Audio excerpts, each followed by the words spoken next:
Welcome to our comprehensive guide on mastering research design. Research design is a crucial aspect of any research project, as it lays the foundation for the entire study. A well-thought-out research design helps ensure that the study is valid, reliable, and ethically sound.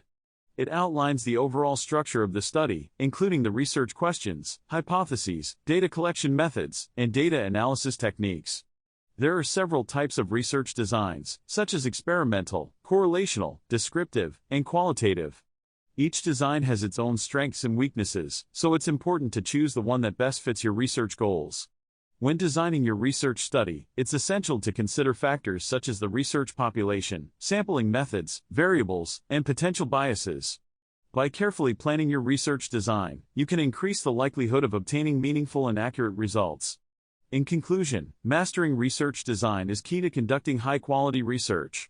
By understanding the principles of research design and applying them to your study, you can enhance the credibility and impact of your research findings. Thanks for watching our video.